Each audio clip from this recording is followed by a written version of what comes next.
once inside of the PCG folder, this is everything here that I used.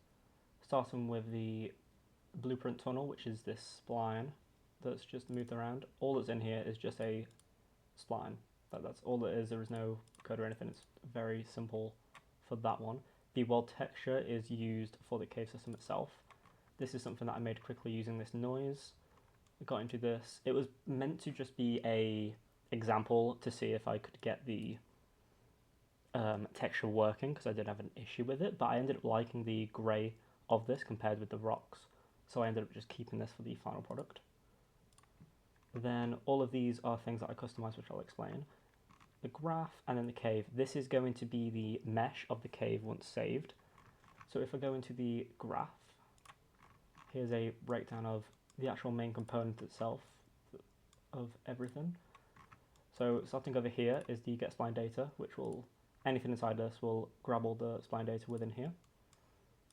Go into the spline sampler, merge points, and then apply meshes. The mesh for the cave is basically a load of spheres together just to form around it. So if it was a straight line, it would be just a bunch of spheres within a straight line, all the bends and stuff. That's how that is. I'll explain this bit in a minute. So the solidify here is what solidifies the mesh and makes it all into one solid component, so it's all one solid mesh instead of being just a bunch of different spheres, obviously. I should probably pause the generation. Inside here, this is how I did the solidify. The mesh solidify auto UV, it's self-explanatory here. It's just what is adding the UVs to the mesh. That's this here. Then the displacement of the mesh. This is what makes it all bumpy. So it's why it looks more cavey, I guess, and not smooth, not just a smooth tunnel. It's got all the ridges inside of it. That's this bit.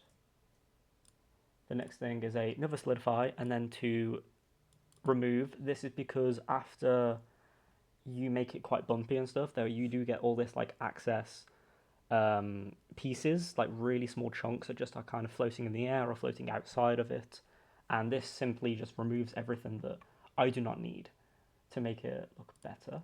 Nothing floating in the air. Then over to here, the flip normals is what makes it basically look a bit inside out so that you can see what you need. It just removes everything outside. That's all this does. I haven't shown inside. That's this bit just here. Then afterwards, it will save it as a mesh. It will get the actor data, add attributes, and then the scale bounds, and then spawn more things from the mesh spawner. So this is basically going to be the stalactite and stalagmites and the rocks. And I've made it quite simple here where the select points and modifier only selects the top points and only adds the spike that I need at the very top. Showing that within here. Then this one on the underside is all of the bottom points that I need. And this will randomly choose if I want the rock here or if I want the cone to act as a spike here. What haven't I explained? This bit here is for the mesh because originally the texture wasn't working, so my original plan was to add this into making it think it's just a cube, giving the cube a texture of what I wanted the cave to look like, and then making the cube size all the way down to just nothing, as if it was not even there. This didn't work. All I ended up doing was adding texture elsewhere. This down here was for my hole system, how I wanted holes within the cave to act as entrances or exits, and they could have been at the end of points or they could have been in the middle of points. And it will get the sphere, which has a tag of hole, which are these. Within tag,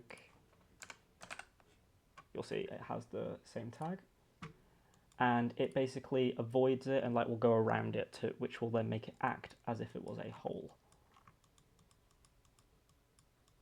And that is it. Now if I was just to create it.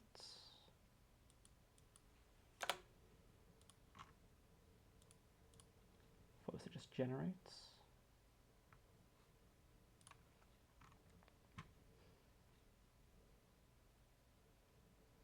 You'll see now it has saved here as a mesh, which I can open up and look at if I wanted to. Then within here, you'll see it's got all the roughness, all the edges, all of the stalactites and stalagmites, all of the rocks, everything I need, and it has followed the spline. The final thing is within this, I downloaded this from Fab. It was a free material, and unfortunately I didn't get the material. It only gave me the texture, which means I had to remake.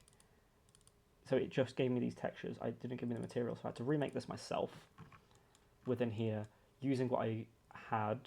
I didn't use every single texture, which means I may have done something incorrectly here, but I was happy with this outcome. So this is a semi-custom material being used for everything. And that is everything.